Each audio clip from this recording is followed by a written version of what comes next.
Hello and welcome to DDOCast episode 553, recorded live on Sunday, March 31st. I'm your host, Patrick. With me this week, we have returning to the show, Arkat. Good afternoon, everybody. And Axel. Hey, what's up? How's everyone doing? Thanks for being here, guys. This week's screenshot, Tien adventures in White Plume Mountain in the 408th screenshot of the week. Thanks, Quit It Squid, there we go, for sending in this week's screenshot. Need some more camel case in some of these names, right? So you can figure out where the break in the words is supposed to be. Yeah, some of these names are a little hard to figure out at first glance. I think some people are kind of going for the, you remember the older SNL sketches with Jeopardy and, quote, Sean Connery? And like, oh, sure. Yeah, I think they're kind of going for that kind of an effect, right? Anyways, nice screenshot. This will be right before you face you can actually see the crab in the center there. Yeah. So it's a pretty cool screenshot, actually. I kind of like that one. Yeah, it is a nice. It's a very artistic one. It's not just kind of like showing off just random gear or anything like that. It's like there's an art to it, to this one, which I really like. Good background pick. Yeah. We like to talk about Dungeons & Dragons online nearly every weekend. You can catch us through Twitch, YouTube, the DDO forums, iTunes, or from our website, DDOcast.com. DDOcast is hosted by Cyber Ears, the awesome podcast hosting network, and shows are usually available within a few days of recording. The next show should be next Sunday. Mostly shows are going to be on Sundays for a while, just because it's baseball season, and I'll be busy on Saturdays, like all day Saturdays. In any case, on the podcast this week, this is fun. So we got bunch of game news. We get to talk a little bit more about Sharn. We learned a few things. And then we're going to go a little bit more in depth about the Sharn Pre-Orders and kind of talk about what you get from them and kind of how we feel about that kind of, and the price points and that kind of stuff. So we've got some varying opinions here, which is great, which is what we wanted. And we're just going to talk about what you get for it and if it's a good bang for your buck. First, let's get into game news. A little bit of catch up to do as well, since I took the week off last week. Apologies, by the way. Family stuff came up, and I was having fun and not had time. Anyways, downtime. Let's go back to the downtime of the Ides of March 2019 or thereabouts. The coupon code that they're giving us, the apology code, is out. The code is REWARD2019. The coupon code will deliver 2 items: 3 excellent experience elixirs that are bound to account on acquire, and a Raiders reward box is bound to character on acquire, which they probably should have said that part, right? So they could have been more clear about it. Yes, sure. They could have. The Raiders reward box is bound to character on acquire, so whichever character you use this code on, you're going to get that box. That's where you're going to live with it. So be aware of that when you put that code in. The Raiders reward box, if you don't know, let's go to a history, back in the way back machine a little bit here. The Raiders reward box is it gives you a selection of all of the raid items, the raid weapons from Caught in the Web. It also gives you an option of combinations of heroism. And there might be one other option. I don't remember. That's something kind of. I think that's it. Yeah, I think those are kind of the options there. They came out with this a ways back when they tried to separate like epic and heroic completions or something to that effect, and change the completion counters for raids, and it totally borked the whole system. Like it was bad. So they reverted that, and then as an apology, they gave us Raiders reward box. Gave us 2 reward boxes. Well, no, they gave us one, and then that went bad, so they gave us another one because not everyone got one. All right, you're right. Yeah, I remember that. Everyone didn't get the first one. So yeah, exactly. Twice. So this is actually the 3rd time they've given it out. Yeah, technically. So it's a nice gesture, and I appreciate it. And a lot of people were like, "But we want new raid items." Like, okay, that's fair. But may I suggest to you that it's probably even harder to get the Caught in the Web items because, one, they never had a great drop rate to begin with. But it's not like it's a really run raid. Like, if you want to get a Bob or a Killing Time item, like, people are running those still. So, and they're good. They're good items still. The Celestia is still a really good weapon if you're running high Reaper stuff and need to break some damage reduction and stuff like that. So, Yeah, I thought they gave out more than they honestly had to for this. I thought they were just going to extend VIP basically. Maybe give a few little like 100 DDO points or something, but I'm surprised they gave out the Raiders boxes. it was a nice gesture. Yeah, and I for think it was sure. appreciated. At least I appreciated it. There's always the people that are like, give me more. Yeah, I mean, I thought it was more than they had to do, in my Sure, opinion. absolutely. I have heard stories of other games that shall not be named having extensive downtimes and not giving anything really in return. So take what you get. Update 41.4 was released this week on Thursday, March 28th. So we'll just kind of go through that. The biggest part about this, and again, we'll come back to this, Masterminds of Sharn is now available for pre-purchase. You can visit DDO.com/Sharn to learn more. This release includes game changes that will permit players to immediately receive the listed benefits of their desired Masterminds of Sharn edition that are marked as available immediately. And again, we'll come back to that. So, news notes.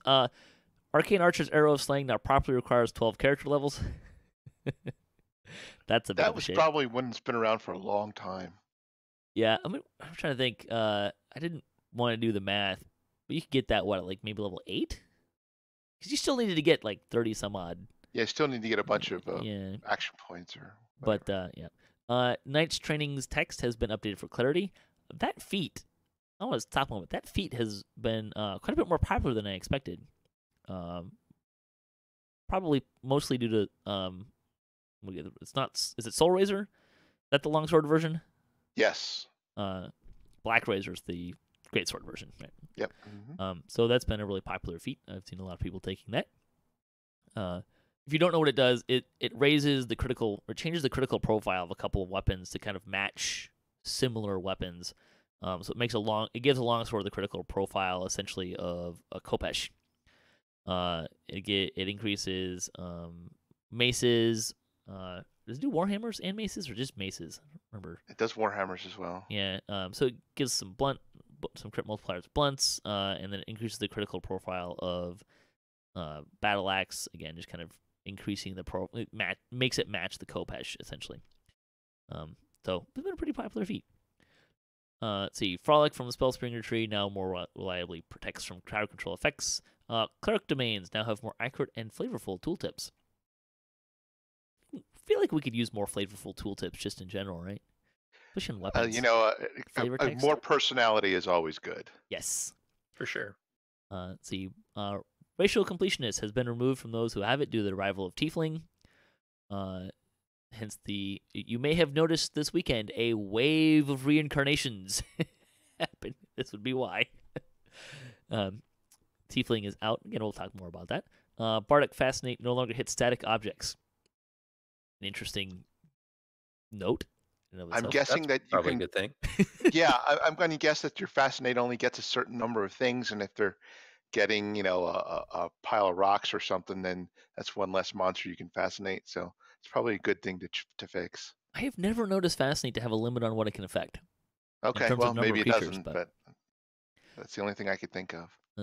The Inquisitive Universal Enhancement Tree is available. Tiefling and Tiefling Scoundrel enhancement trees are available. I'm not going to go through those again. We will link to the show notes if you want to go through with a fine-tooth comb. I didn't notice any changes to them. Let's see. There's some minor changes, but nothing. Yeah. Let's see. The Tiefling Scoundrel is a new full iconic Eberron race debuting with the pre-purchase of Masterminds of Sharn. It's on past lives, yada, yada, yada. We'll just kind of skip through a little bit of that. See, the Tiefling iconic race, the Scoundrel, is a melee-focused bard with an emphasis on sonic and fire damage, in addition to a different darkness specialization path that the heroic Tiefling race. The Tiefling Scoundrel iconic also features their own unique animations for bardic music that revolve around their fiddle. I haven't seen this yet.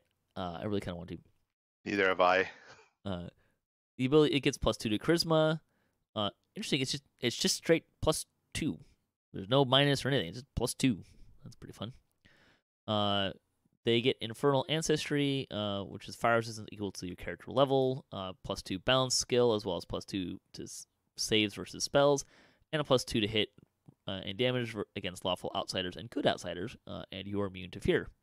Although I think I heard something about fear maybe being broken.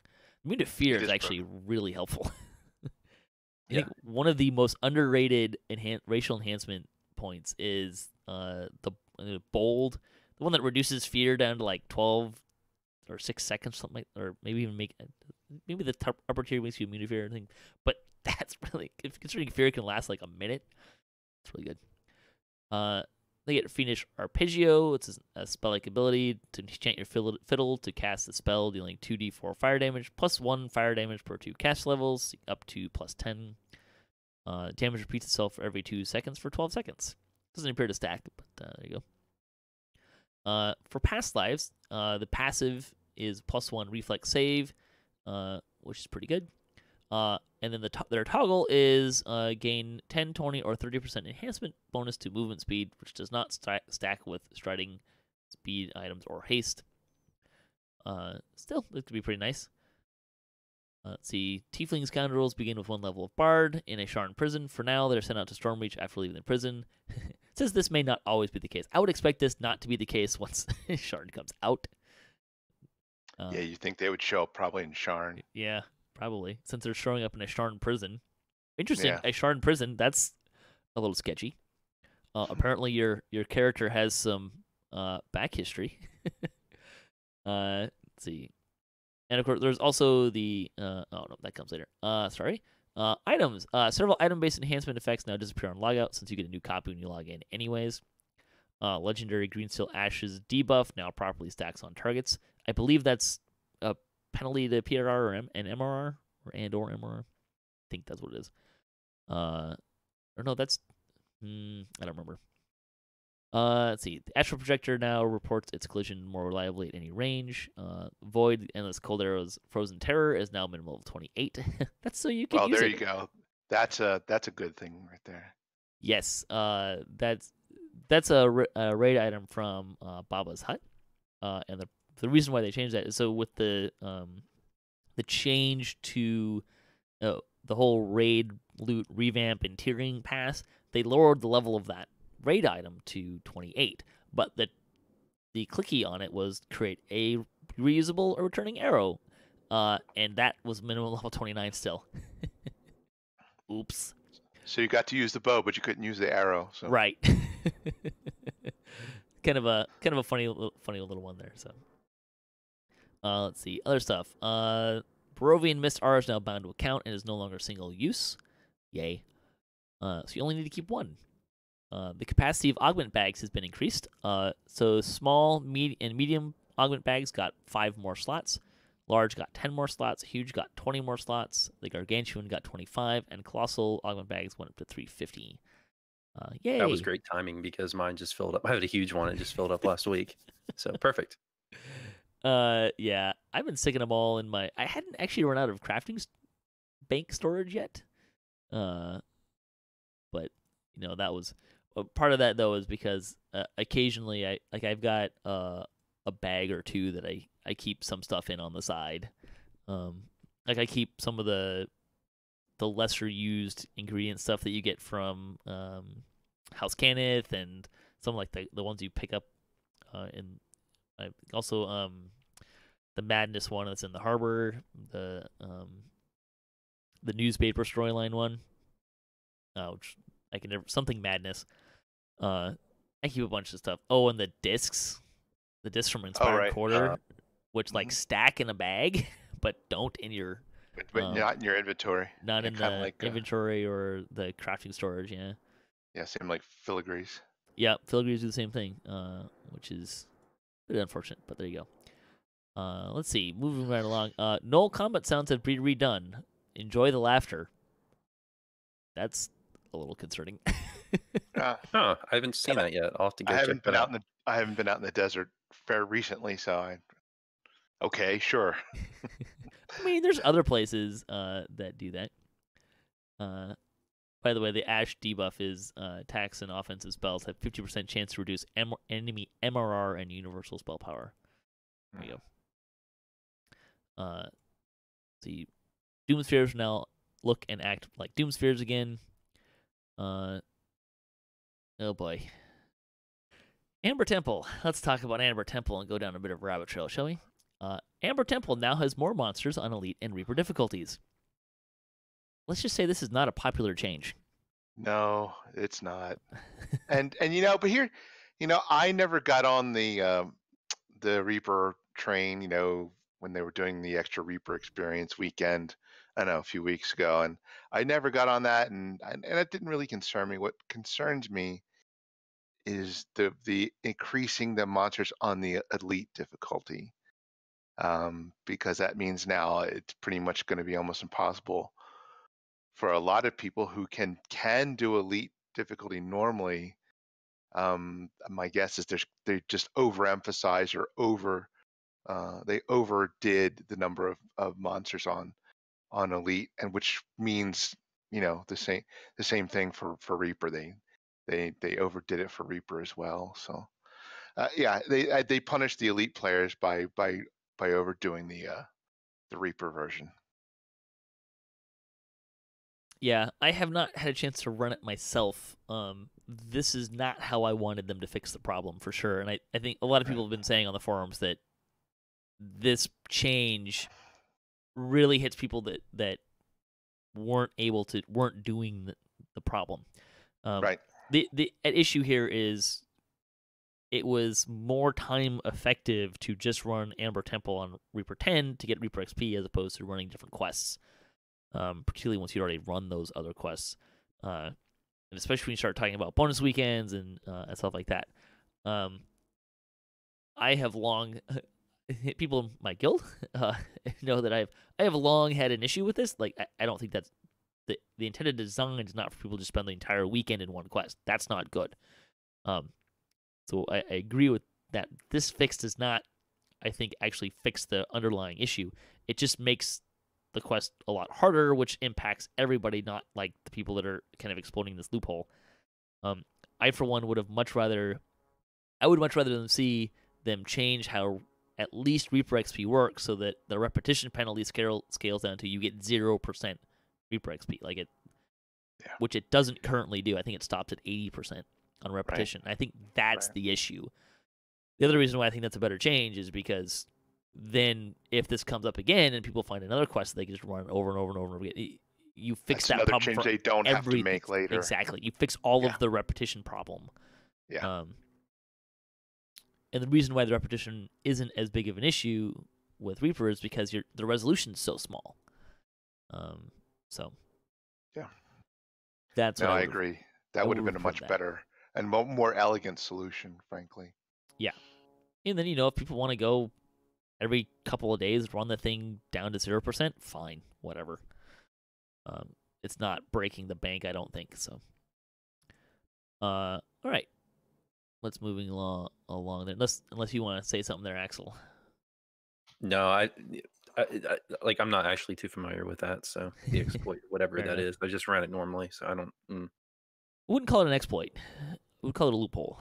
Because it's not, no one is breaking the intended behavior of the quests. They're still following all the rules of the quest and stuff like that. It's just the way the mechanics work. It was more efficient if you could run that quest in 10 minutes, even at 80% penalty on Reaper XP, it was still more efficient, particularly with the bonus weekends, than going somewhere else.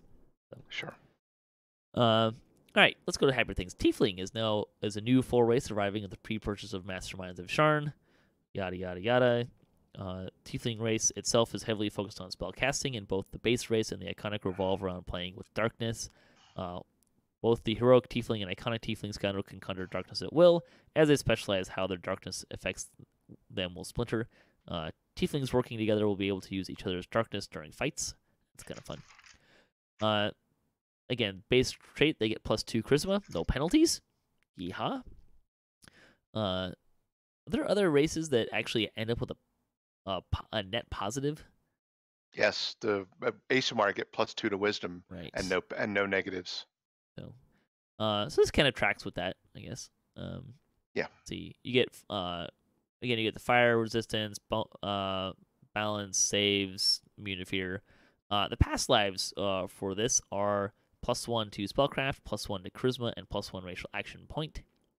Tieflings begin on the beach at Korthos as level 1 character. There you go. Tieflings, this was not in the release notes, but it was asked and answered. Tiefling is set up the same way Asimar was with the release of Ravenloft. VIPs can access it while they remain VIP, and it's included in all 3 expansion bundles for anyone that buys one of those. So if you're already VIP, and you just want Tiefling, and you don't care about Sharn, 1, why would you not care about Sharn? But 2, you get Tiefling. So there you go. See, the character select screen now has a new backdrop for characters in Eberron. It's shiny. I thought it was pretty. It looks really nice. I like it. I must say I like it. It's that brown layer that they took out of it makes it much more attractive. Is it the same thing just without the brown layer? Is that what it was? No, it's completely different. Okay, it's yeah. just, but you can just tell that it's much more vibrant Sure. than the old character selection screen. I wonder if I didn't see a note on it. I wonder if they took out well, I guess this work has been done on the lighting and color saturation of locations and everyone. That might be taking the brown out of the brown. Yes. Yeah. Yeah, I'm mixed on the new backdrop. It's a little jarring. I think it looks great, but it's it's bright and busy. So it's a little jarring. It is bright. It's very colorful. I like it. I like it a lot. Yeah. Sorry. It's better than the old one for sure. It's just been after having stared at the old one for 13 years. This one's a little hard to get used to. Well, the first time it popped up was like, whoa, color. What is this? So, let's see. The UI for race portion of the character generation process has been adjusted to account for the growing number of races available. I should have looked when I reincarnated to see if there was room for more, but I didn't. I think there might be. I would think so. Perhaps a hint of things to come.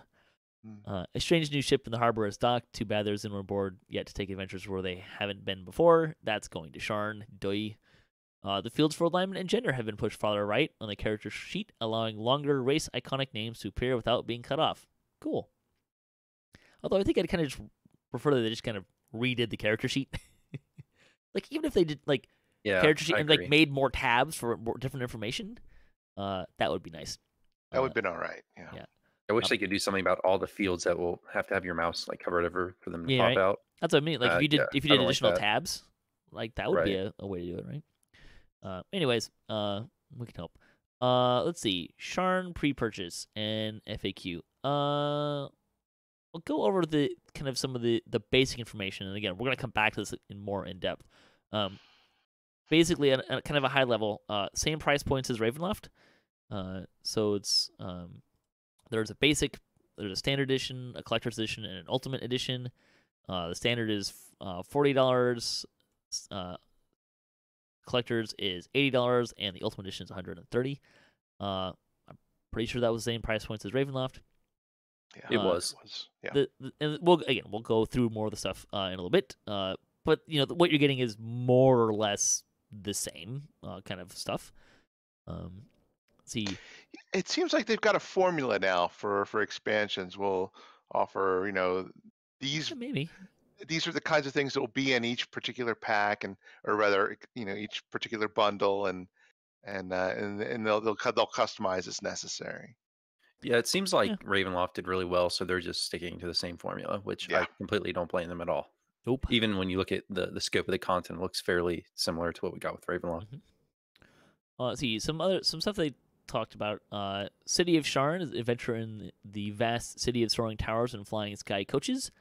I'm curious, how does a sky coach differ than an airship? Size? Yeah, probably. It includes 9 of DDO's handcrafted dungeons and a new public area. The Cogs, a wilderness area deep beneath the bustling city filled with the Undercity's monstrous inhabitants, and more. Undercover 7 explorer dungeons among the Cogs. We're going to stop here, kind of expand. It was expanded upon by one of the devs. I think it was Coco Majobo, but I didn't write it down. Apologies. It said, what we're calling the Explorer Dungeons, found in the Cogs of Sharn, share a lot in common with our regular dungeons and do not feature specifically, quote, randomized content. They are instead separate from the main, quote, story dungeons of the upper levels of Sharn, in that they are not part of a larger narrative. We don't lead you by the nose to them, and they offer a different tone and type of storytelling. Instead of being a part of a single Sharn expansion narrative, each Explorer dungeon contains a glimpse at a diverse set of smaller narratives giving life to the various parts of the COG's environment. They have special loot like a regular dungeon, but no quest giver telling you to seek them out. They were originally designed as a means of encouraging spending time to explore the new wilderness area and getting more of a sense of what goes on down there than our recent wilderness areas. Functionally, they work similar to old-style, quote, walk-up dungeons. I mean, so far it sounds like they work exactly like walk-up dungeons. Yeah, But- I mean, Yeah.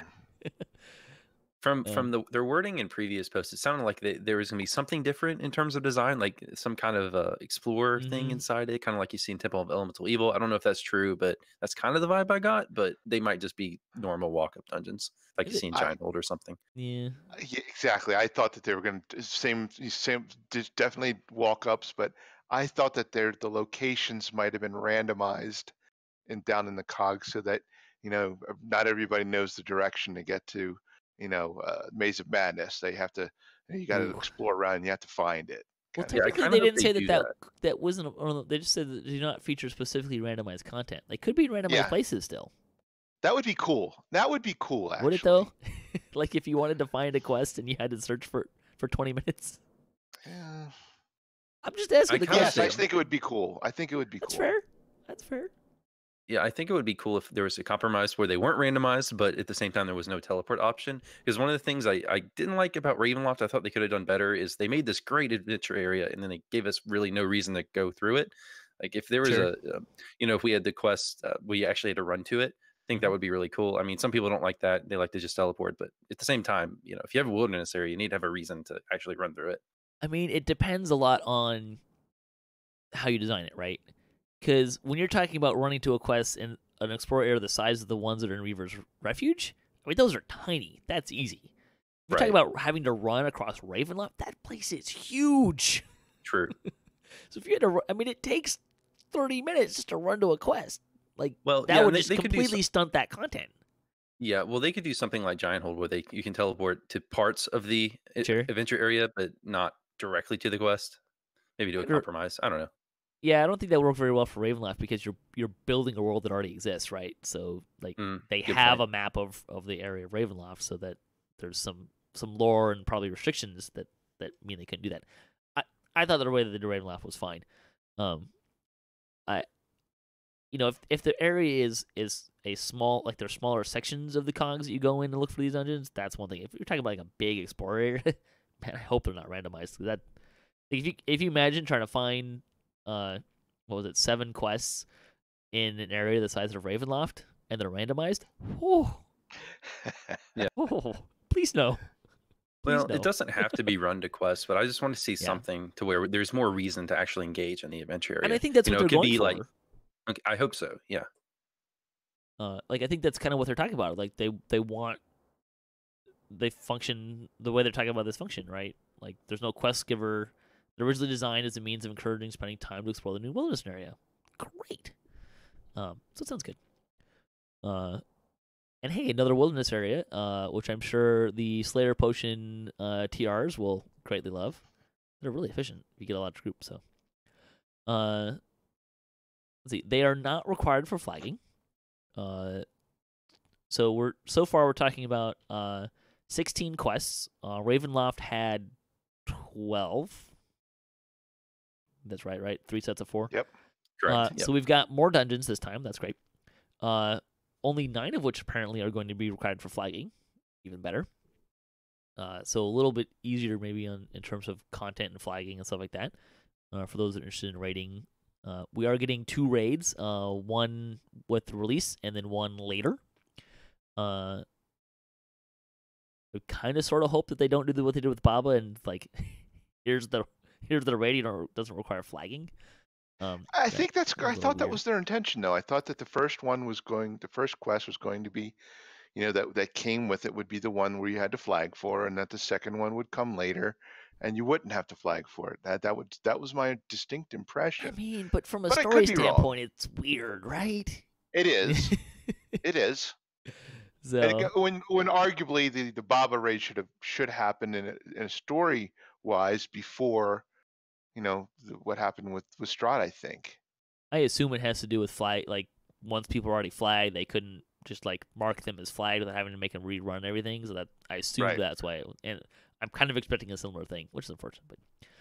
But hey, 16 dungeons, 2 raids, more content than Ravenloft. It's fantastic. I mean, we'll see what it is time wise, in terms of some long, some short.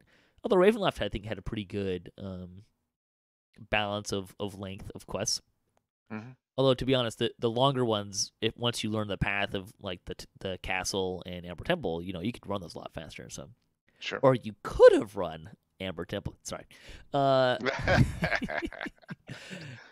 Brand new creatures in Sharn.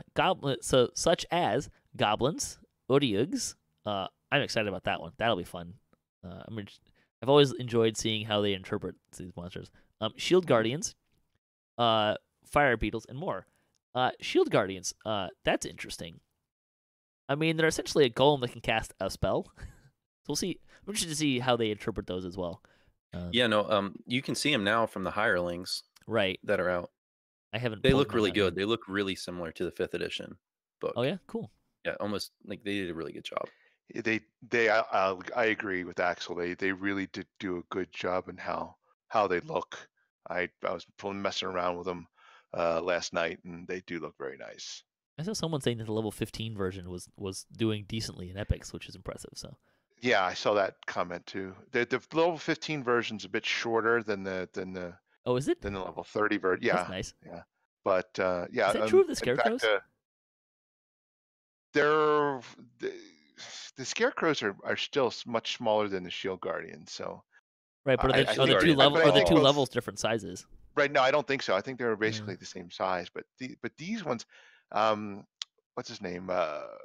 Ginger Spice did a video and posted it in his YouTube page, and he had them standing right next to each other, and they were in the video, and they were both different sizes. So That's kind of neat. Fun new creatures are always a lot of fun, right? It's always fun to see how they interpret some of that stuff. Although I'm still a little bitter about Drowned. Anyways, guest DMs. Haha. Celebrate all things Eberron with guest dungeon masters such as campaign creator Keith Baker, and Maze Arcana's Ruti Rutenberg and Kyle Vogt. Maze Arcana brings you Inkwell Society, D&D's official Eberron live stream Wednesdays on twitch.tv/D&D. Cool. So we get 3 guest dungeon masters. We'll see if such as implies that maybe there's another one. I don't know. Find out. The Inquisitive is out as well. That Universal Enhancement Tree. There is a new patron connected to the quest in the Sharn expansion that will provide the ability to unlock Inquisitive on a per character basis, in the same way that Vistani Knife Fighter was able to be unlocked with Ravenloft Quest. So that's cool. Oh, by the way, something I missed earlier. There are apparently going to be 2 sagas with Sharn, at least. There's one for the storyline quest, and then one for the Cogs Explorer Dungeon quest. So that's kind of fun. Let's see, the Universal Enhancement Tome, which we'll talk about a little bit more in detail when we talk about what you get. But so this is a new tome with the expansion pack. So what it is, it's a +1 tome to use for universal trees. You can't use it on the class trees, it's just the universal trees. There was a question about, does this mean we can take 2 capstones? No. At this point, you can't take 2 capstones because we don't have enough points to do so. You would need, because you need to have 40 spent in a tree, and then another 40 first gets you that capstone. Right.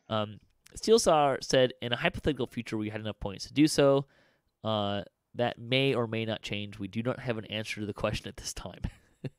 So they don't know if they're going to give us let us have 2 capstones or not.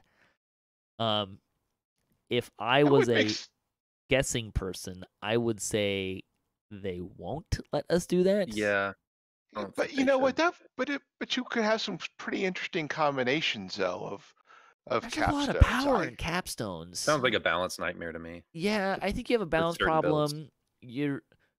Now, having said that, I mean, like, I'm all for giving pures more bonuses, like more benefits to being a pure class. but that seems a bit of a stretch. Now, granted, you would only be able to do a universal tree and a racial tree. Right. I think they've been pretty clear that they're not interested in giving us more action points to spend on your class trees. So, but even then, like, I don't know, that feels a bit too much of a bonus for buying an item. That's kind of where I think it's going to be the problem. Yeah, that too. That's a good point. They did not say if the universal enhancement tomes will drop, like the racial, like there's +1 racial tome in the upper tier raids. Yeah. I hope that they do add that to that, but we'll have to see. Let's see, bugs to curse this guy. There's a door in the optional that can be targeted and used again after it's already been opened. This will cause it to close and not be able to be used again or opened again, which could lock you in there or out of there. It's actually a pretty universal thing. If you happen to be able to target a door after you've opened it, it's a bug that will crop up here and there. You should avoid activating it. Good to know. We used to do that all the time in Waterworks, right? Waterworks Part 3, because it would spawn the named. Right. Yeah. Oh yeah. What's his face? The ooze. The Hobgoblin. No, the Hobgoblin. Hmm. Right before the end fight in Waterworks Part 3. Emissary or something like that. Anyways, bonus days. Dido bonus days brings you +5% buddy boost weekend. Get 5% XP for every member in your party or raid group other than yourself, now through March 31st. That's today of the recording. Sales. The Rise Again sale, you get 30% off of reincarnations, healing items, spell point potions through April 4th. You can also get the weekly coupon, which is long-lasting Supreme Ability Potion ×5 with the coupon code AbilityPod. And then, of course, the anniversary cloaks. Week 4's code was free to wear, and the week 5 code is Airship Ahoy. Which implies that because these actually have kind of an Easter egg in them, and like they're referencing something that happened during that year. I'm not sure what free to wear is referencing. Is that maybe when we went free to play? I'm not sure. It seems like it's really Airship Ahoy would be when we got guild airships, I think. Mm-hmm. Which means we've had them for that long. Wow, 8 years. There you go. Okay. What we're going to do now is we're going to kind of transition, and we're going to talk about Sharn Pre-Orders. Like, what do you get from them? Should you buy them? All that fun stuff. We're going to break it down, get more in detail. And I think just to really kind of nail this point home, we're going to give you advice, right? Like, figure out. We're going to give you some ideas and try to help you figure this out. But, make the best decision for you and where you are financially, right? So we're not. No one here is going to say you must get the ultimate package or you're going to be behind the 8 ball. That's not what we're trying to do. We're just trying to give you some idea of what's there and whether or not which kind of pack you should consider getting and what might be the best one for you. And we'll also we'll link to what you get. We'll also link to the Mastermind of Sharn's FAQ page, so you can kind of get an idea of what some of these are. So the Standard Edition. What do you get with the Standard Edition? You get Sharn, Tiefling race, and you get the Sharn supplies, which is 20 astral shards and a major guild renown elixir. The only thing out of those that you don't get right now is the Masterminds of Sharn expansion. So that is what you get for $40. For the Collector's Edition, you get Masterminds of Sharn, Tiefling Race, a character slot, improved Sharn supplies, which is 50 astral shards, 2 major guild renown elixirs, and 10 greater treasure hunter potions. You get the Universal Tree, the Inquisitive. You get the Heroic level Shield Guardian Hireling. You get the Inquisitive Cosmetic Set. That's a robe, a mask, and a cloak. You get the Cosmetic Bloodhound, which is a pet, and a Dimensional Augment Bag, which holds 500 unique items. So that's the $80 version. The Ultimate Fan Bundle. You get Masterminds of Sharn, Tiefling race and character slot Ultimate Sharn supplies, which is 140 Astral Shards, 3 Major Guild Renown Elixirs, 20 Greater Treasure Hunter potions, and 5 Mirrors of Glamoring. You get the Inquisitive, the Heroic level Shield Guardian Hireling, a Legendary level Shield Guardian Hireling. Those are 15 and 30, by the way.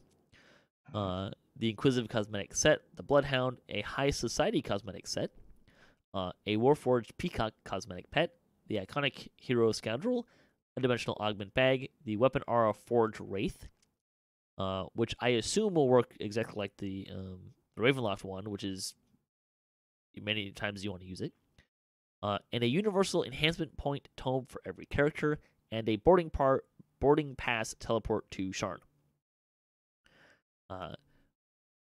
Some notes of these. The things that are not currently available are Masterminds of Sharn content and the boarding pass. You will get those when Sharn comes out. They have said that the launch date is scheduled to be April 30th, 2019. These, in the event of a delay, we will receive the expansion content items no later than May 30th. So there you go. Let's see, other notes that I want to make sure to point out. The Ultimate Sharn supplies and Dimensional Augment Bag, you get 1 per account.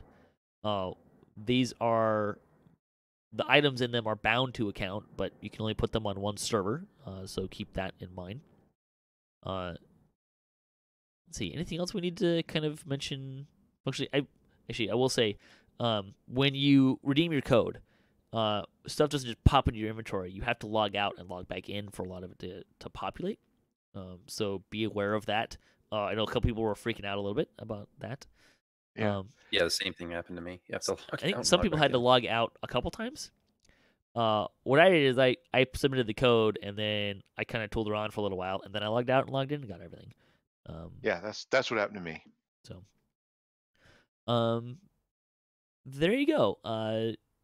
So we're going to talk about Sharn Pre-Orders, and kind of, what do you guys think about the pre-order set? What's it look like? What are your thoughts? Well, I'm glad they're offering a $40 option, because I think that that's going to be the most popular, by far for people. I mean, $130 is a lot of money. I think it can be worth it for some players, particularly ones who are everyday players who play a lot and have a lot of characters, because then we get more bang for your buck out of the the extra character slot, the teleport option, and then you'll want the universal enhancement point tome for every character. But I don't feel like the top option is by any means something you have to buy. I mean, I bought the $40 option for Ravenloft last time, and it's fine. Sure. And the racial enhancement tome came out later. What was it, like a year?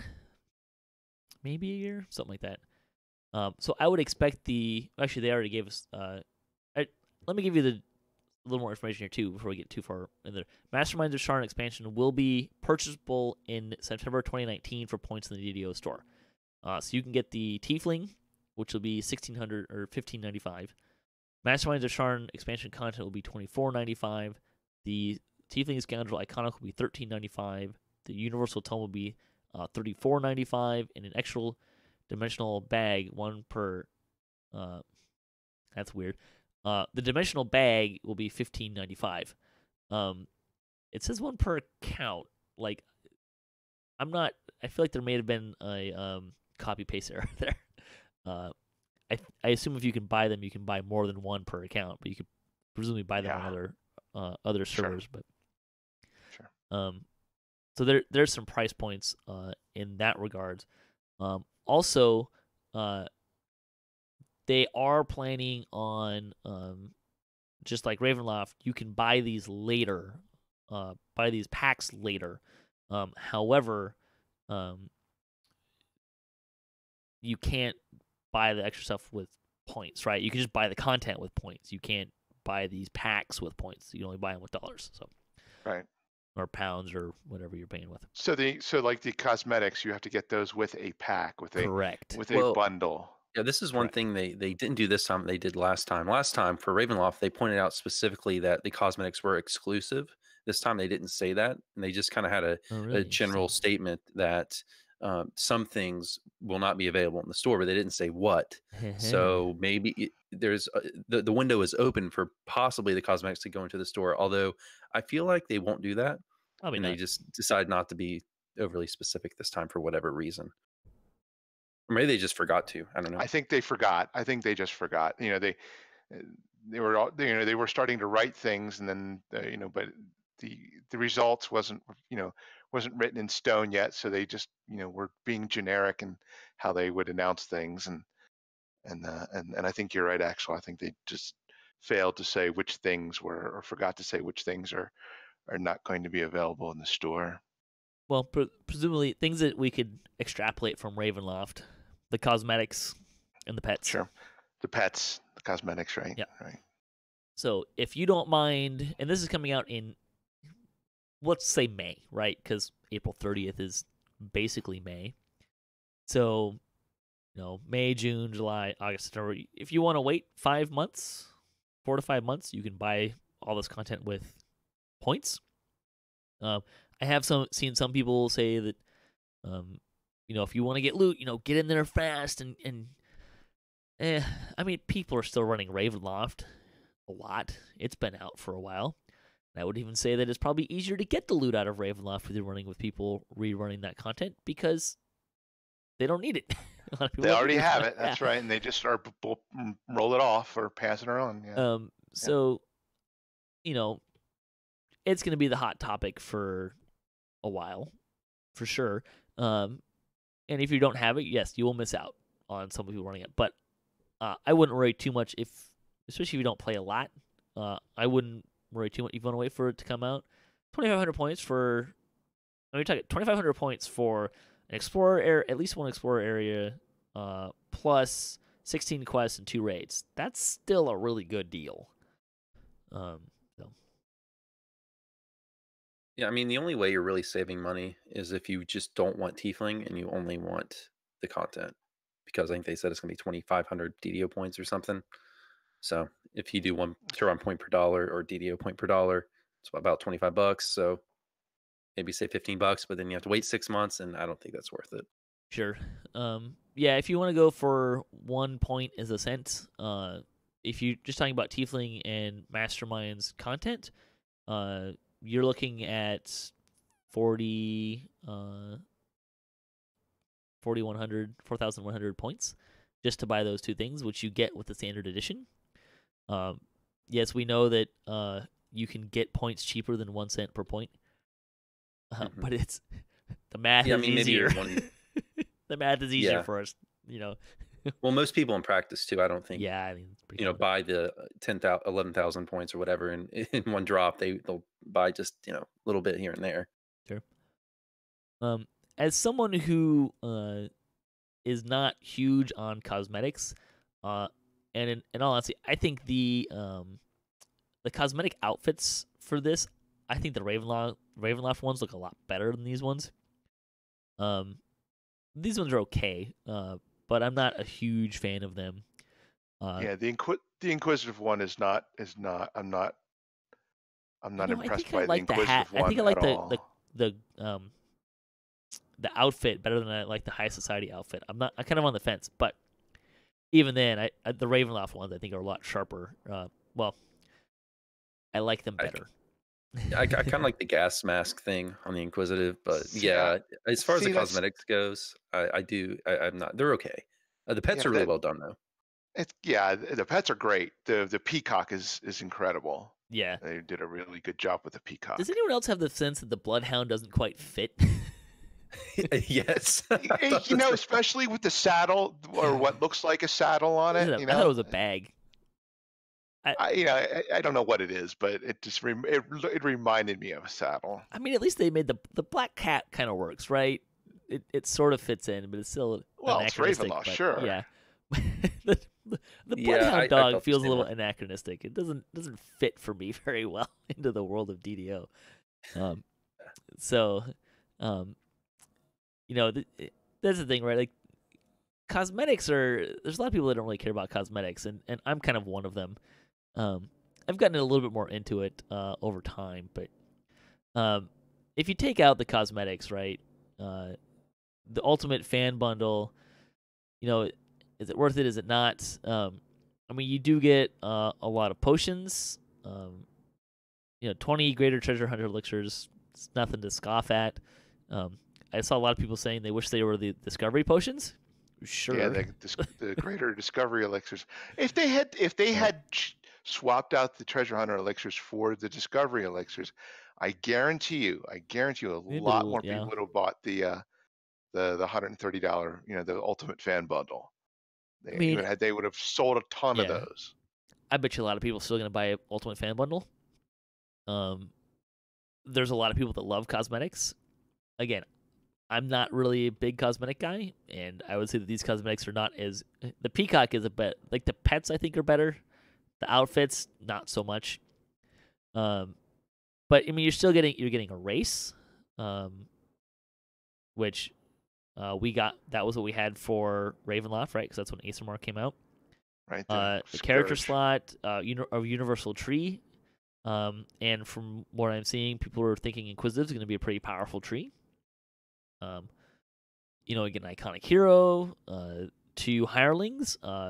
Ravenloft, we got a 10 and a 30. This one we got a 15 and a 30, which, by the way, leads me to kind of believe that, I don't know if they said this somewhere, but probably the content for Sharn is going to be in the level 15 range, based on the hireling. Seems reasonable. Yeah, that makes sense. And then, some goodies, and the interdimensional bag. I spent like 20 minutes. It might have been longer, like pulling out all my filigrees and putting them in this dimensional bag. I don't know that I necessarily needed to because I still had quite a bit of space in my crafting bank. But anyways, I did.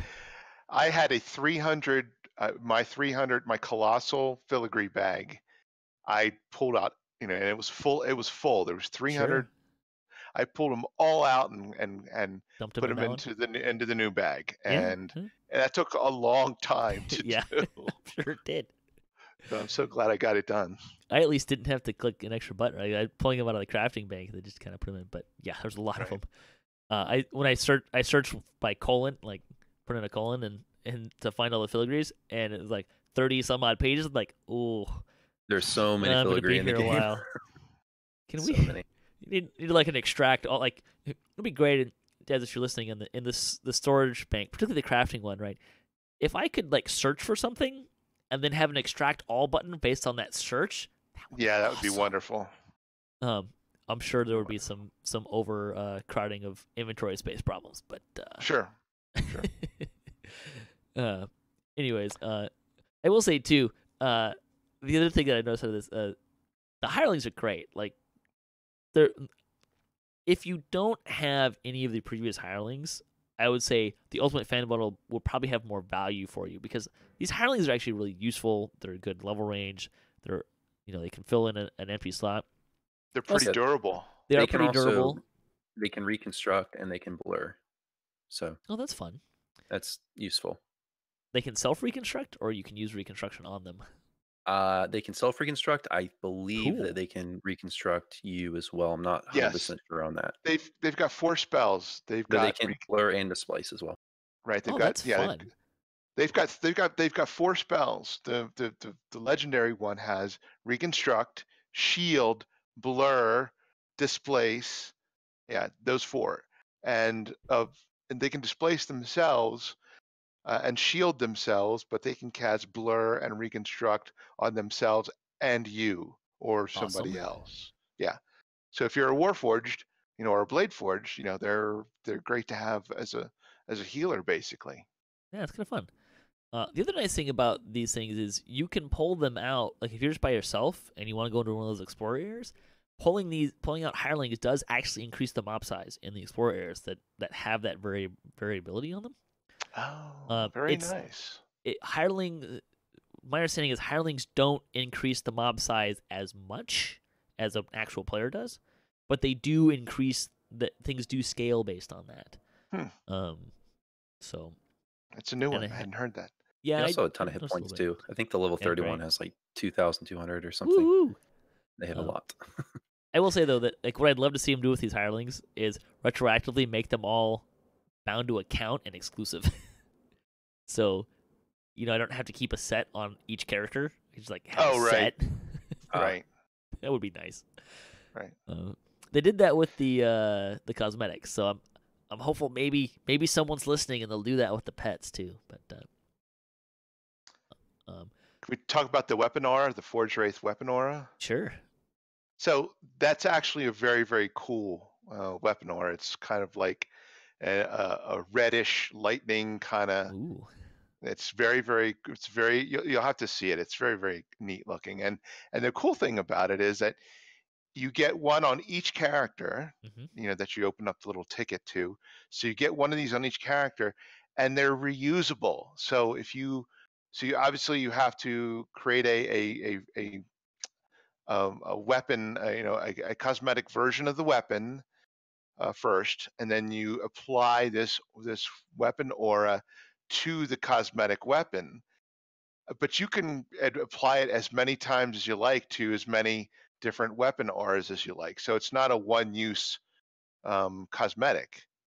It's permanent. You get to keep it, and you can add it. So if you were a 2-weapon wielder, you could have both of your maces could have this this Forge Wraith aura on it, and so that was a really cool thing. They're bound to account as well. That's right. Although, which is I will point they made this change. They made that change to the Ravenloft ones. Okay. As well too, so it's nice. But so it looks very cool, and you can use it over and over again on the same tune. It's for multiple weapons, and I put it on a Black Razor, so it looks really, really good. It's a really big giant sword with this really cool this weapon aura on it, so it looks really, really nice. That sounds fun and exciting. I'm trying to remember what the Misty one looks like. I think Voodoo's video. I think Voodoo showed the aura on his video. Yeah. I believe, if you want to see it. I might make a video of that myself. Sure. Okay, so recommendation, kind of going more recommendation side. I'm pretty sure I gave the same kind of advice with Ravenloft. I would say that the collector's edition is probably the least attractive. That's the middle tier. You're paying, $40 more, and you get a character slot, a couple of cosmetics, the universal enhancement tree. You actually don't get that in the middle one. Which one? In the collectors, the middle, you don't get the universal enhancement point tome.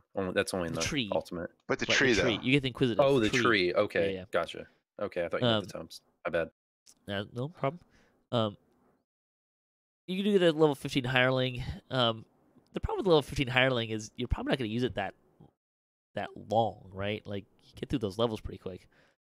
So the epic level ones, I think, are more useful as a general rule. But so, like, for $40 extra, I don't know. I don't think the collector's edition is a very good buy. I agree.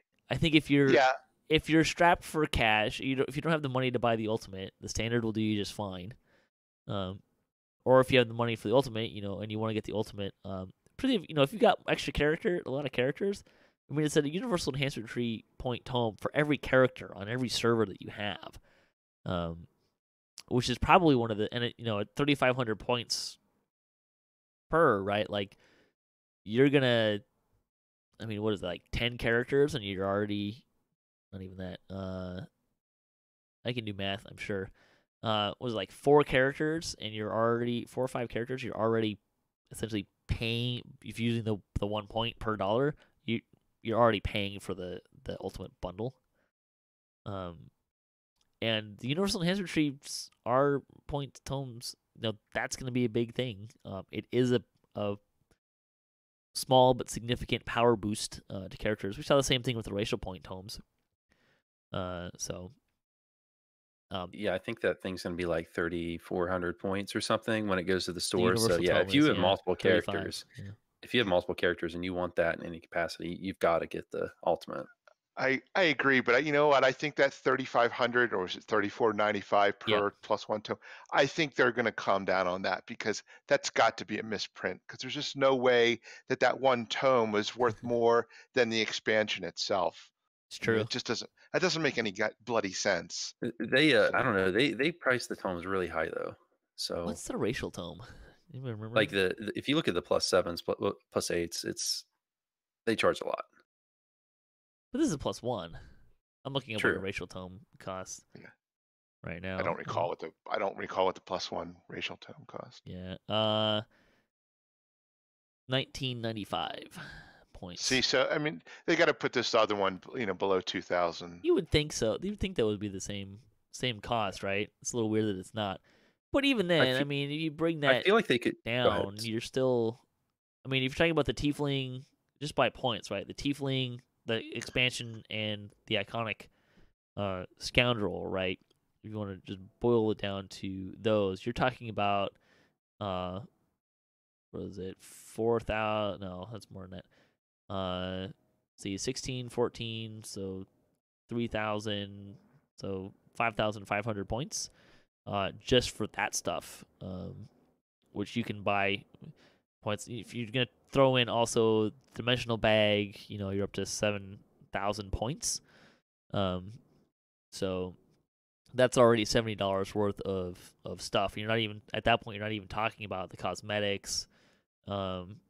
It doesn't have Potions. Yeah, they don't have the universal tree in here, listed for points. But the tree, though, you're going to get that from doing Sharn favor. So I mean, Sure, but people have bought it, right? It's 500 points for Vistani. So I think there's a lot of value here with the Ultimate Fan Bundle. Do I think that you absolutely need to get it? No. But I think that particularly if you have the more alts you have, I think the more enticing this is, because that universal enhancement tree tome, right? Like you're adding that to all the other things. And they did it with I've noticed that with Menace in the Dark. Wait, let me check this. Which is the one that we got was it Menace in the Dark or Sharn Shadowfell that we got the Tome of Learning? I don't remember. But like those are great. I mean, those tomes for someone who plays. I mean, even just like I've got a bunch of characters, but like the ones that I play has gotten smaller recently.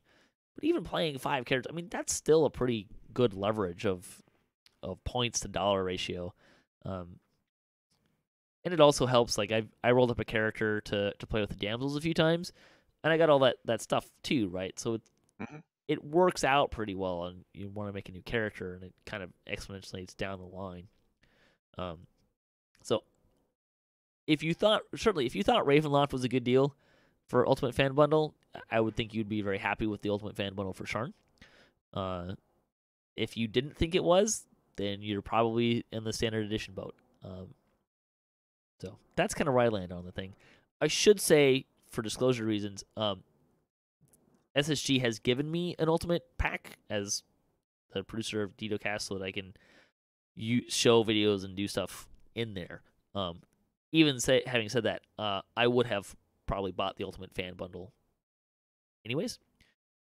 So that's kind of where I land on it. Yeah, I'd have to add, they also gave me one, but if not, I would have bought the $40 one had I not gotten a review code. So SSG didn't give me squat, but I bought the Ultimate Fan Bundle anyway. I was interested in, I was interested in the pets, and I was interested in the cosmetics and the hirelings.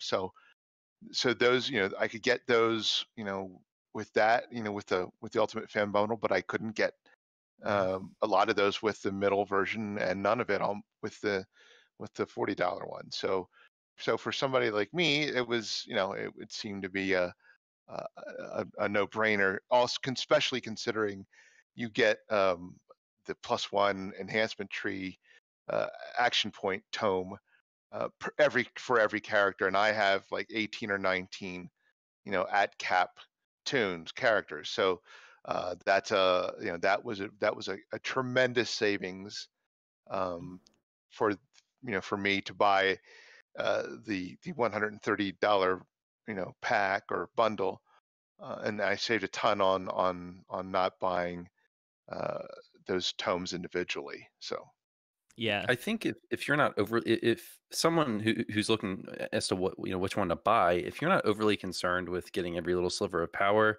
I think the $40 one is going to be the way to go. If you don't care about cosmetics and you don't care about the tome, getting every little bit of power, then you get the content, you get everything you need with the $40 one. So people don't need to feel pressured to get the 130. Like it's not required by any means. But it's nice to see you support the game if you want to get the 130. Yeah, it's like I've seen a lot of I've kind of trying to keep tabs with people, and even in the chat, there's been a couple comments.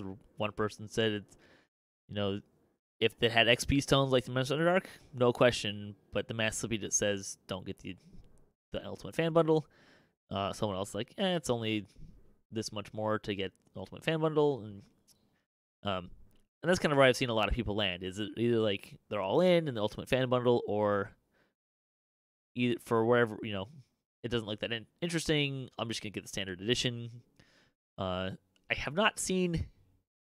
I don't think I've seen anyone be like raw collector's edition. Like I'm glad they have the middle price point, but I will say, having gotten the $40 Ravenloft last time, the main thing I missed was the teleport.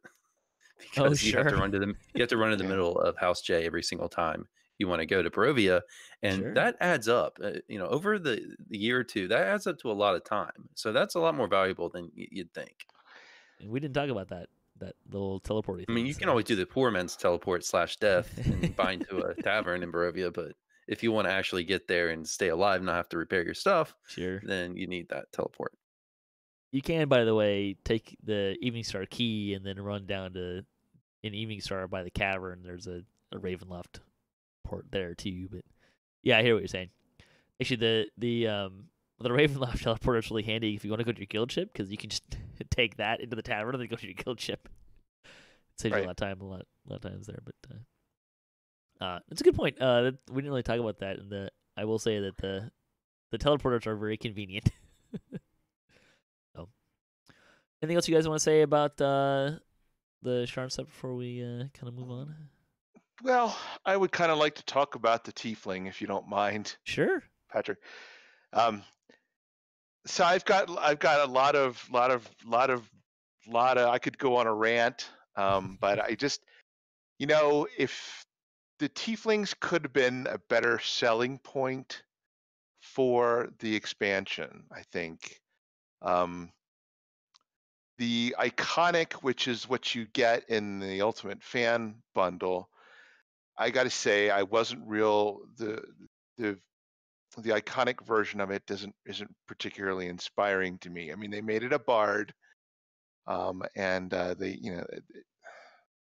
I just feel like they missed the boat with tiefling, both substantively and honestly the way that it looks. I mean, the way that they do the horns and the tails is a real turnoff, and it's just not me. I mean, it is. I mean, I'm pretty vocal about it, but I've seen other people in the forums talk about the tiefling and how much of a turnoff they are. Like you said, the horns and the tails. The artist did an incredible job with ASMR. They got ASMR absolutely 100% perfect, but I think they just made a very bad miss with tieflings. The horns are overstated, and the tails, are just mostly offensive. There's a couple of the tails that are not quite as offensive as the others. And when I say offensive, I just mean how much they protrude and how big they are. I just feel like that they could have given us options for no horns or almost no horns and for no tails. I can't. The only thing that I can figure as to why they forced us into tails is maybe it was some sort of agreement or Wizards of the Coast made it. Okay, they have to have tails. It's the only thing that I can think of why they would do that. But for the horns have never been a big, huge The horns have always been either small or sometimes they're big. I just don't understand why some of the horns look like, one particular numbers 27 and 28. You look like you're a Texas Longhorn steer. I mean, that's how big they are. And then number Yeah. I know which 33, ones you're talking about. Yeah. number 33, Look like you look ram like you're horns. a black buck antelope. Those are the ones that kind of go back and they spiral up. I mean, they're just way over the top, overstated. And the best ones or rather, I say, the least overstated ones are numbers 36 and 37. Those are probably, if I were to ever play a tiefling, those would be the horns that I have, because they were like I said, they're not quite as obscenely large as the other ones. So I just think that they could have done a better job with the tiefling, and some substantive issues with tiefling I have. Um, in the enhancement trees of the tiefling, you're supposed to be able to attack lawful and good creatures better, affect them better. But the tieflings have infernal, i.e., devil, ancestry, and devils are lawful. So why didn't you make them better against chaotic creatures, chaotic and good? That would make more And sense, you sure. or you could have called them abyssal ancestry and still made them good against lawful and good. I pointed that out on the forums, and I guess they just missed it. But there's a real lore issue here. Calling them infernal, but being able to do better against lawful, that doesn't make any sense to me. So, I think they could have considered and put more time into thinking about, the tiefling, and they could have made them better, overall, by a lot. I think they really missed the boat here on tiefling. I think the cosmetic part that you're talking about is like I agree with the horns. Like the horns that they have, I think are a little like they're big. Um, Mm. I kind of wonder if they spent too much time trying to figure out how to make them, particularly the tails, like implement them, and the design wasn't there as much. I think the funny thing with tails and horns too is there's so much a part of that, like the cosmetic that they've chosen and the direction they've chosen to go. There's not really like all the other races, like even the ASMR, right? Like if you don't like the headlamp light or eyes, like you can have an option that doesn't have those, right? That's right. But tiefling, you have to have them. So if you don't like them, they're really in your face, right? Like Yes, we they were are. talking about. So, and because of how I lost the word. Because of how there they are, right? Like you're kind of forced to really consider them a little bit more than you would have a lot of other cosmetic choices, right? Like I don't really look at my face too much when I'm creating a character, because I never really look at the face as a as a player of that character. So, but I think the tails and horns are definitely such a feature of those races that they're definitely a lot more noticeable. And if you don't like them, I think that they glare out a lot more. Yeah, Didn't they have an option though? agreed. For the horns, at least, they had a really small version. They took Is it that away, still I there? thought. They W- took those away. They did. Okay, because I Yeah. saw those on the Mania. Yeah, Yeah. they took them away in the second iteration for some reason. So Which is you unfortunate. don't have an option now that's not Mm-mm. obstructive to your vision. Nope. Huh. No, they're really obvious. They're out there. They're loud and clear. I mean, you just cannot get past them. Yeah, not my definitely not cosmetically not my favorite race. And you can't Although throw a I helmet do on like or the anything. lipstick. The lipstick's nice. No, the helms won't work. Just like the helms would not work for Dragonborn, helms just cannot work. And anything that goes on your brow, like just because the horns are just so they're just so big. Yeah. Yeah. Okay. I'm with you guys then, because I do think they should add the small version back in. That's kind of weird. I don't know why they would have taken those out, but at least with the tails, those aren't going to be obstructive or as obstructive to your vision when you're playing. I don't know. You're staring at it the whole time. Well, but Right. at least with the horns, when you have ones that are the big spirally ones, they're actually blocking what you can see in front of Sure. you. Yeah. All right. Thank you for sharing that. I think it's worth getting that. There's a lot of people that have shared that opinion as well. That I haven't dived enough deeply. And again, cosmetics is not a huge part of my game, but the tails are there. Like, be sharing tails and horns the whole time. So we'll see how I like it after I do a live, at least 1 or 2 lives of it. So, all right, let's talk about community news.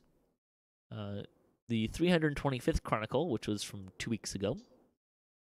3 Kobolds in a Trench Coat is a DDO webcomic now live. You can check that out. It's kind of fun. High Lords are still doing teaching raids. They did Demon Queen last week and Reaver's Fate. The comment for 2 weeks ago is, tell me your best DDO joke. I wouldn't say it's a good joke. It's also not mine, but say, what did the dead player say after fighting a Marut? My death was inevitable. Oh God. I didn't say it was good.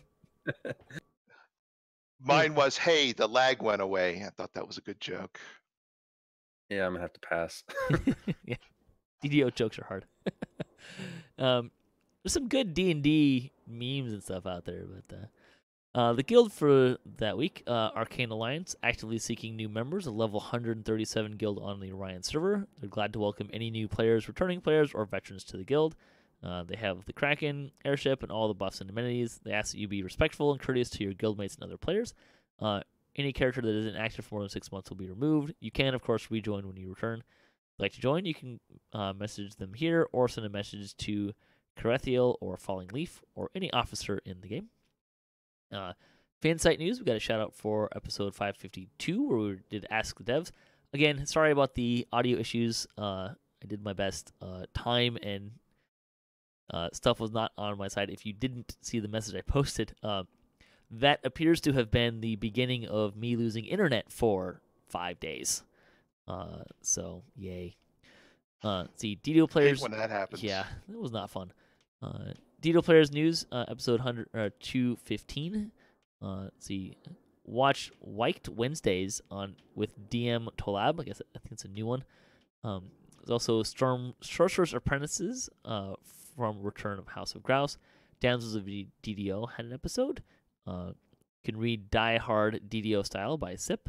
DDO Sunday with Alex, Streaming with Even, Sunlit, and Fridio with Cycle Blonde all had episodes as well. You can also read about Static Group running Reaper from Mickey's Delirium. And Sunless Citadel had part 5 on D&D night on DDO stream. The 326 Chronicle, they need more community spotlights, so if you have something you want to share, send it to ddo@sendingstonegames.com. You can have it featured in the Chronicle. The comment, what would a tiefling bring to a dinner party? An awful tale. Something Barbecue? very, very burnt. Yes, yeah, that's good. Ion Knights is the guild for the week. Has been most MMOs, but sadly there's only one person left in the guild. His level of the guild up to level 32. They do have an airship, not top online, but not bad. The guild is established on Kyber. If you're looking for a guild, you can look for an ad. If you see him, you can ask about the guild. Fansite news, DDO Players News at episode 216. Brighter Days Ahead had an episode, as did Fridays on Ice. Monk Life with Oria Kena Kanja. I believe Monk Life is also a newer stream. DDO Sunday with Alex and Lynn. Dia de Reaper. Con Hibernium. I guess it's another foreign language one. Just some new shows here. That's kind of fun. Of course, Infinity Forge with DOPL. And Shu Cobble the Deepwood Elven Stalker. There's also... I skipped one. Where was it? Mickey's Delirium, again, had a post about Static Group. Let's see. DDO Players News also had episode 217 this week. BioBreak, which is Sip's blog, had a post about DDO Elves are toast. See, And of course, I'll also link directly to 3 Kobolds in a Trench Coat, the webcomic. I had a post on DDO forums, so you can kind of check out the work that they're doing. D&D night on DDO stream every Sunday at 7 p.m. Eastern Time, sponsored by Fantasy Grounds, virtual tabletop platform that we use. We had a couple episodes since we've been gone.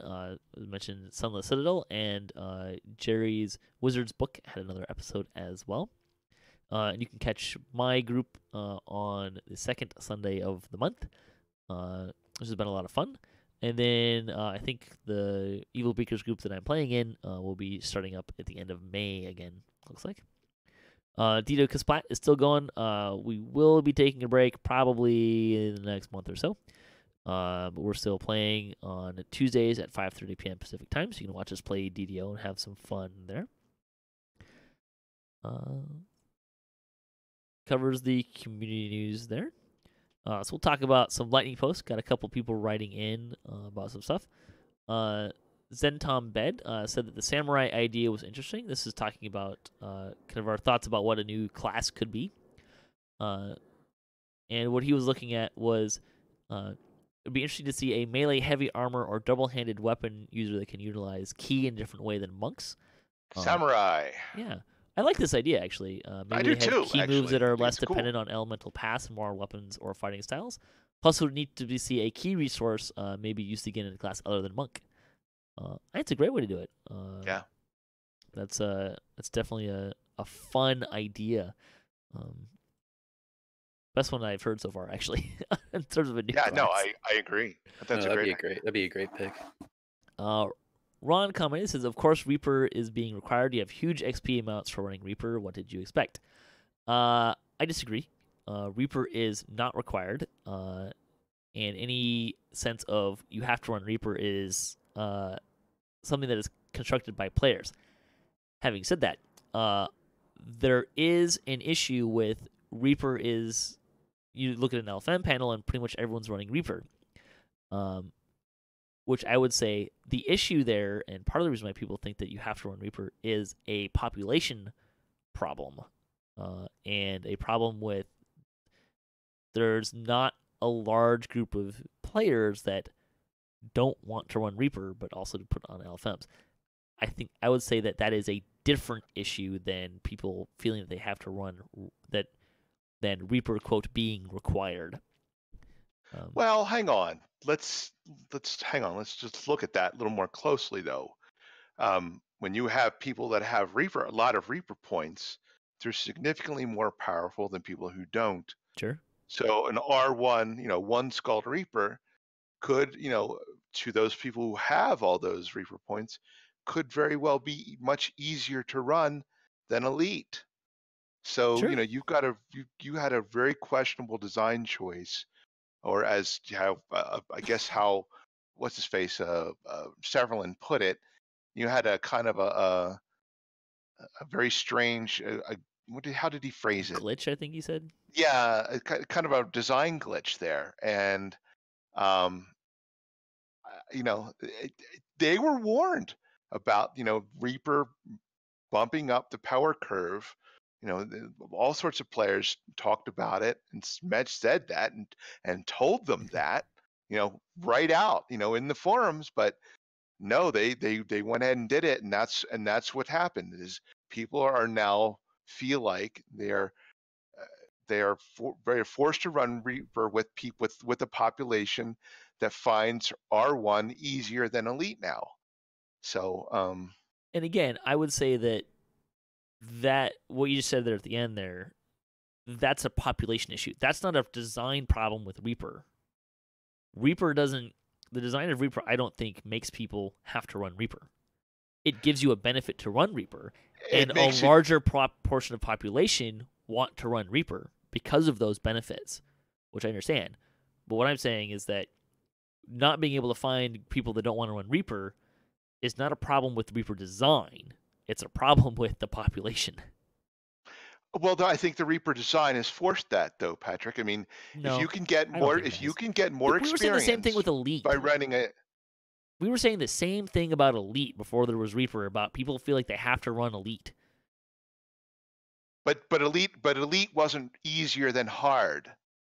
But Reaper No. 1 is easier than Elite. If you had Hard Plus, and people were running, Hard Plus and not running Epic anymore, that is a design problem. I still disagree. I understand what you're saying, but like, I don't think that the issue was with, in terms of like being forced to have to run Reaper.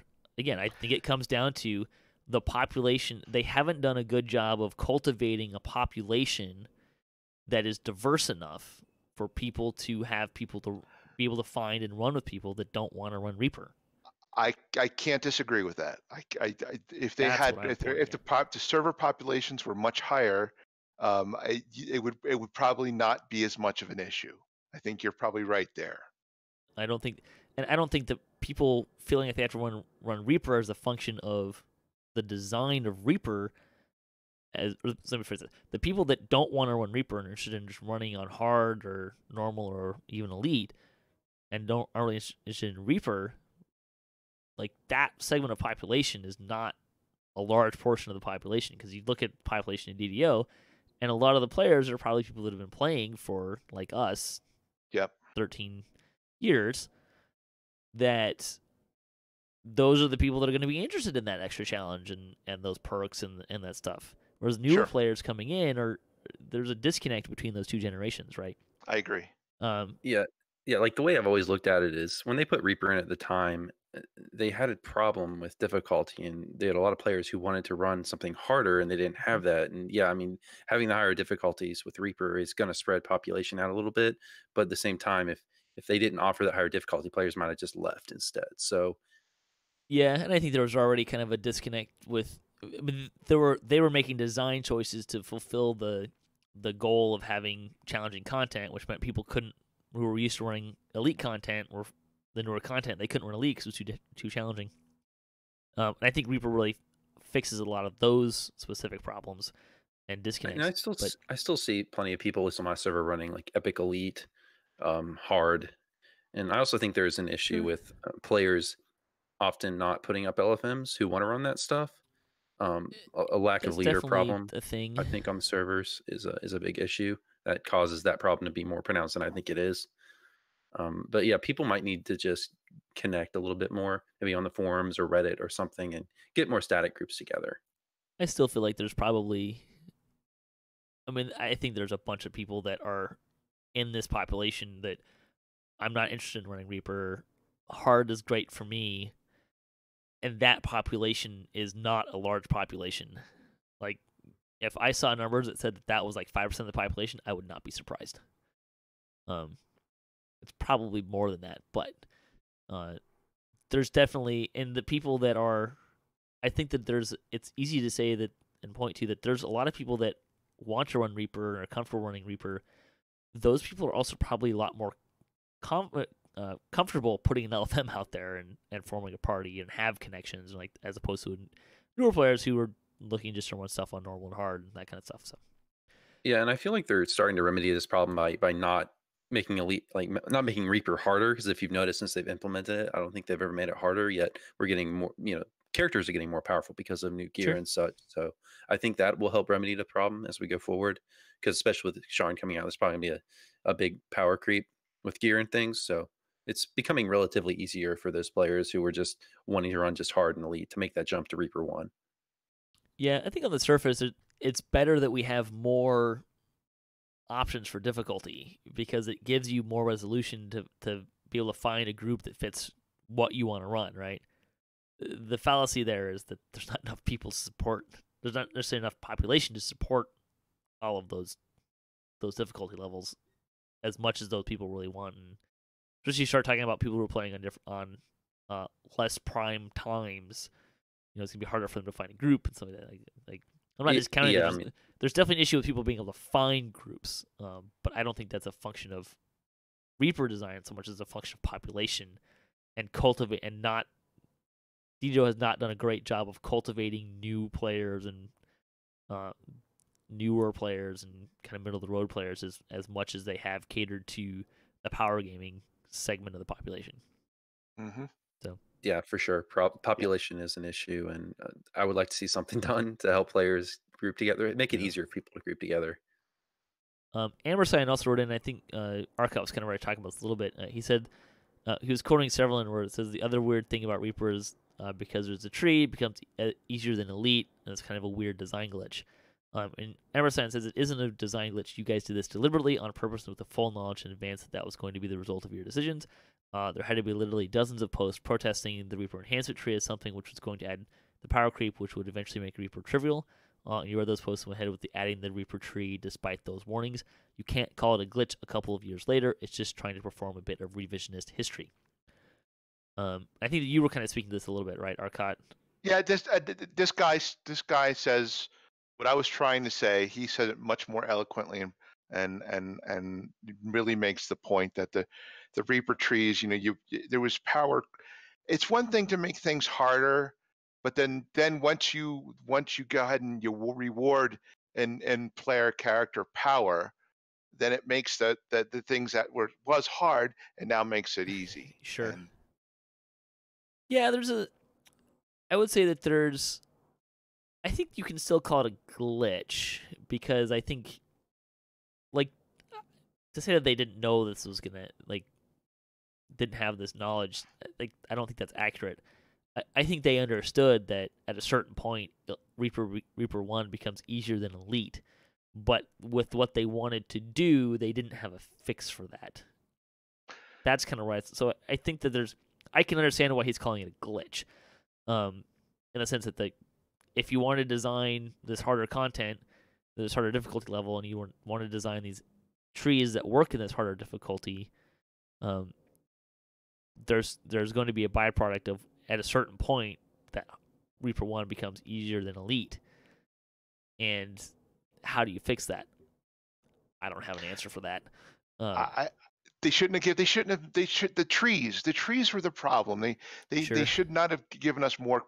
They could have made things like, cosmetics, or they could have, created a leaderboard somewhere, like you go see in the taverns about, this person did this quest on 8 Skulls solo, or this guild did that raid in X number of skulls. They could have done anything but, make the tunes more powerful. I'll tell you though, if those Reaper trees didn't exist, I wouldn't run Reaper as much. I wouldn't care about Reaper XP. I mean, I don't really care about the cosmetics, and I don't really care about. Challenge to a certain point is fun, but it's not all the time necessarily. So. Yeah, and that's the thing. I mean, I think their thinking there was they wanted to give players some benefit, but not so much as to make it to create that problem of Reaper 1 being easier than Elite. But they might have gone a little bit too far. But I think that's a very valid credit, it's a critique. hard balance to do. I think the power of the trees is too much compared to, I think, what they were trying to do. But I don't know. Yeah, they might have gone too far. I still understand why. Mostly what I'm trying to say is I think you can certainly call what Severlin is speaking to a glitch. It's a design problem. It's not that they didn't. It's not that they didn't know that it was going to be there. And this is coming from someone who has to work with quote design glitches all the time. You want me to build what? Well, this is how I want you to build. Cool. You understand that physics says that this isn't going to work, right? There's a glitch in your design. Yeah, like glitch. There's no such thing as a design glitch. There's design mistakes, but a glitch that's not what a glitch is. Well, but I understand what he's saying, though. Right? Like there's a consequence there that Reaper 1 becomes easier than Elite, and it's not that they didn't. I don't think it's that they didn't know that was going to happen. It's like I don't think that they knew how to correct that problem, and I don't know if they still know how to correct that problem. There may not be. There probably isn't a correction there. I think they're going to just not make it harder and just let it slowly become more and more normalized. I don't know. I think at the end of the day, I think necessarily, but I think that's what they're going to do. I think at the end of the day, when you're talking about Elite being easier than Reaper, there's the only place that people are really going to care about that is going to be more in terms of a raid. I think people that are running Reaper are going to run Reaper, run R1 on a quest anyways. They're not going to care about Elite. Elite is, I think, people who don't want to run Reaper and don't want to deal with Reapers and the self-healing penalty, which is still a significant thing. Like, It is. Is Epic Elite easier than Reaper? I mean, yeah. If you're running solo, It's easier if you don't have your Reaper tree filled out for sure. Yeah. But even if you have a fully filled out Reaper tree, I mean, there are, Epic Elite is certainly going to be easier if you're alone and you don't have a full party and a balanced party. So, I don't know. You go around in circles on this for days, I think. But I like Reaper. I like the Reaper trees. I definitely understand that it's easier to run R1 and a lot of stuff than Epic Elite. I don't have any answers to fix any of those problems. Yeah, I mean, it has issues, but I think we're far better off having it in the game than not. I agree. I don't know. I think I'm out of things to say. Let's close out the show, shall we? Unless, Arkat, you have anything else you want to say? Or? No, I'm good. I've spoken enough today. Well, we appreciate your counterpoints, and I'm not trying to at all like minimize those things. I'm just giving my opinion here. I think we all are. Yeah. That's the way it should be. And it's fun. And we Amber Sign also said he says the flying rocks look cool. He marked on the guy on the flying rocks in the past 2 Wednesday live streams. So I'm glad to see that they're in Sharn expansion. But the color, yeah, not a fan of puke green. like little green sledge you're standing on. Yeah, it's this bright neon green. The mechanic is really cool looking. The color of the rock is awful. I mean, it kind of fits. I think. I don't know. We'll have to see the whole aesthetic, right? Yeah, we'll see. But thanks for writing in. I think I do appreciate people who have different opinions than me writing in and talking about Reaper and stuff like that. And I agree that there are definitely issues there that I hope they can fix, and I have no idea how they can fix them, to be honest. So, all right, let's go to the show. Axel, you want to plug your YouTube channel? Yeah, you can find me on YouTube, on Axel's DDO channel on YouTube. I'm making videos pretty regularly now. I'm definitely doing videos for Sharn, so you can check me out there. And you can also follow me on Twitter at AxelAlexK. Arkat, anything you want to plug before we head out? Nah, I'm not much of a plugging kind of guy. So you can catch Arkat dying a lot on DDOCast Plat. Well, there you go. That's good. You can plug that. That's fine. We still die a lot. It's great. Let's see. Thanks for listening to the show. Thanks to my guests for joining me here today. And thanks to all the contributors for DDOcast. Thanks to Standing Stone Games and Wizards of the Coast, and to Cyber Ears for hosting the podcast. If you'd like to support the show, you can visit our website, DDOcast.com, or you can support us on Patreon. If you have a DDO-themed webpage or a Twitch DDO and you'd like to be featured on our website, you can email us, DDOcast@gmail.com. You can also hit us up at DDOcast.com for show notes, MP3s, our calendar, previous shows, and other fun stuff. If you'd like to be a part of the show or have a comment on this episode, a question you'd like to hear us answer, or something you'd like to hear us discuss, hey, you want to hear more people's thoughts on Reaper XP and problems with Reaper? We can talk about it all day long. It'd be great. You just want to say hi? You can email us at DDOcast@gmail.com, or you can leave us a comment. Let us know what you think about Reaper, even if you've already done so. There's fun stuff. You can also find us on social media and follow us for latest cast updates at DDOcast on Twitter. So until next time, may all your attack rolls be crits, all your chest level appropriate, have fun, and don't forget to gather for bus.